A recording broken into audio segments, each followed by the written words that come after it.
ಸರ್ಕಾರಿ ನೌಕರರಿಂದ ನಿವೃತ್ತಿಯಾದ ಬಳಿಕ ಕೃಷಿಯತ್ತ ಮುಖ ಮಾಡಿ ಯಶಸ್ಸಿನ ಮಾದರಿಯಾಗುವ ರೈತರೊಬ್ಬರ ಕತೆ ಇದೀಗ ಎಲ್ಲರ ಗಮನ ಸೆಳೆಯುತ್ತದೆ. ಬೀದರ್ ಜಿಲ್ಲೆಯ ಕಮಲಾನಗರ ತಾಲೂಕಿನ ಡೋಣಗಾವ್ ಎಂಬ ಗ್ರಾಮದ ಈ ರೈತ ಆಧುನಿಕ ಕೃಷಿಯ ಮೂಲಕ ಯುವಕರಿಗೆ ಪ್ರೇರಣೆಯಾಗಿದ್ದಾರೆ. ಹೌದು, ಸುಮಾರು 25 ವರ್ಷಗಳ ಕಾಲ ಸರ್ಕಾರಿ ಸೇವೆ ಸಲ್ಲಿಸಿದ ಬಳಿಕ ನಿವೃತ್ತಿ ಹೊಂದಿದ ಇವರು ಚಿತ್ರಾಜಿತ ಕಲ್ಲು ಗುಡ್ಡಗಳಿಂದ ಕುಸಿದ ಜಮೀನನ್ನು ಅಭಿವೃದ್ಧಿಪಡಿಸಿ 3 ಬೋರ್ವೆಲ್ಗಳು ಕೊರೆಸಿದ್ದಾರೆ.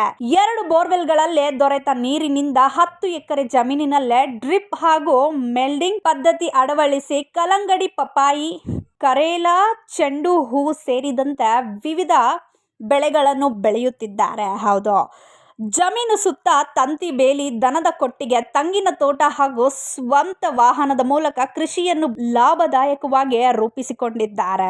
ಭೂಮಿ ತಾಯಿಯನ್ನು ನಂಬಿದವರು ಎಂದಿಗೂ ಮೋಸ ಹೋಗುವುದಿಲ್ಲ. ಯುವಕರು ವಲಸೆ ಹೋಗುವ ಬದಲು ಆಧುನಿಕ ಕೃಷಿಯತ್ತ ಮುಖ ಮಾಡಿದರೆ ಉದ್ಯೋಗ ನೀಡುವರಾಗಬಹುದು ಎಂದು ಅವರು ಸಂದೇಶ ನೀಡಿದ್ದಾರೆ. ಮಾಡಬೇಕು, ಮುಂದೆ ಬರಬೇಕು ಅನ್ನುವಂಥ ಉದ್ದೇಶ ನನ್ನದಾಗಿದೆ. ನಾನು ಕೂಡ ಅವರಿಗೆ ಮಾದರಿ ಆಗಬೇಕು ಅನ್ನುವಂಥ ಉದ್ದೇಶ ಇಟ್ಕೊಂಡು ಕೃಷಿಯಲ್ಲಿ ಬಂದಿರುತ್ತೇನೆ. ಸರ್, ಮಿಶ್ರ ಕೃಷಿ ಇದೆಯಾ ಅಥವಾ ಹೇಗಿದೆ ಸರ್? ಮಿಶ್ರ ಕೃಷಿ ನಮ್ಮಲ್ಲಿ ಮಿಶ್ರ ಕೃಷಿ ಇದೆ. ಮಿಶ್ರ ಕೃಷಿಯಲ್ಲಿ ಅಂದರೆ ಸುಮಾರು 3 ಎಕರೆ ಆ ಪಪಾಯಿ ಗಿಡದಲ್ಲಿ ಮೊದಲಿಗೆ ನಾನು ಒಂದು ಸೌತೆಕಾಯಿ ಬೆಳೆಸ್ಕೊಂಡಿದ್ದೇನೆ. ಸೌತೆಕಾಯಿ ಬೆಳೆದು ಸರಿಸುಮಾರು 2-2.5 ಲಕ್ಷ ಲಾಭ ಕಂಡಿದ್ದೇನೆ. ಜೊತೆಗೆ ಮತ್ತು ಮ್ಯಾರಿಗೋಲ್ಡ್ ಹೂ ಸಹ ಅದರಲ್ಲಿ ಹಾಕಿದ್ದಾಗ ಅದರಿಂದ ನನಗೆ ಸುಮಾರು 80,000 ಲಾಭ ಬಂತು. ಮುಂದೆ ನಾನು ಈ ಲಿಂಬೆ ಕೃಷಿಯಲ್ಲಿ ಬದನೆಕಾಯಿ ಕೂಡ ನಾನು ನಾಟಿ ಮಾಡಿದ್ದೀನಿ 2.5 ಎಕರೆ. ಆದರೆ ಅಲ್ಲಿ ಬರ್ತಕ್ಕಂಥ ಸಸಿಗಳು ನನಗೆ ಸರಿಯಾಗಿ ಸಿಗಲಾರ್ದಕ್ಕೆ ಅಲ್ಲಿ ನಾನು ಸ್ವಲ್ಪ ನಷ್ಟ ಅನುಭವಿಸಿದ್ದೀನಿ. ಜೊತೆಗೆ ಇವಾಗ ನಾನು ಕರೇಲಾ ಕೂಡ ಹಾಕಿದ್ದೀನಿ, ಬೆಳೀತಾ ಇದ್ದೀನಿ. ಆ ಕರೇಲಾ ಇವತ್ತು ಒಳ್ಳೆಯ ರೀತಿಯಿಂದ ಫಸಲು ಸಿಗ್ತಾ ಇದೆ.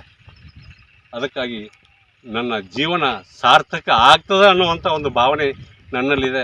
ಮಿಶ್ರ ಬೆಳೆ, ಆಮೇಲೆ ಇಂಟರ್ ಕ್ರಾಪ್ ಮಾಡೋದ್ರಿಂದ ಒಂದಿಲ್ಲ ಒಂದು ಬೆಳೆಗೆ ಬೆಳೆನೂ ಸಿಗ್ಬೋದು, ಆಮೇಲೆ ಬೆಳೆಗಳನ್ನು ನಾವು ಬೆಳೆಸ್ಬೋದು.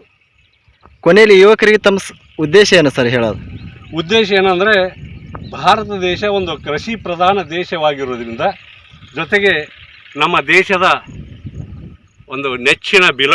ನೆಚ್ಚಿನ ಪ್ರಧಾನಿಗಳಾಗಿರ್ತಕ್ಕಂಥ ಶ್ರೀ ನರೇಂದ್ರ ಮೋದಿಜಿಯವರು ಈ ಕೃಷಿಗೆ ಹೆಚ್ಚಿನ ಒತ್ತು ಕೊಟ್ಟಿರೋದರಿಂದ, ರೈತರಿಗೆ ಅನೇಕ ಸೌಲಭ್ಯಗಳನ್ನು ಕೊಟ್ಟಿರೋದ್ರಿಂದ ಅಂಥ ಸೌಲಭ್ಯಗಳನ್ನು ಪಡೆದುಕೊಂಡು ನಾವು ಕೂಡ ಆತ್ಮನಿರ್ಭರದ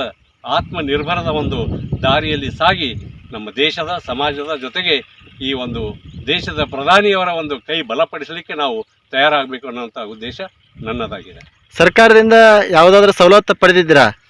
ಇಲ್ಲಿವರೆಗೆ ಸರ್ಕಾರದಿಂದ ಹಾಗೇನು ಜಾಸ್ತಿ ಸೌಲಭ್ಯ ನನಗೆ ಸಿಕ್ಕಿಲ್ಲ. ನಾನು ಅಪ್ಲೈ ಮಾಡಿಲ್ಲ. ಮಾಡಿದ್ರೆ ಸಿಗ್ಬೋದಾಗಿತ್ತು.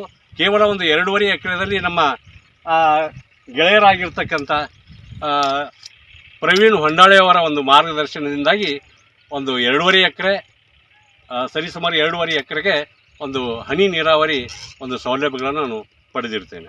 ಧನ್ಯವಾದಗಳು ಸರ್.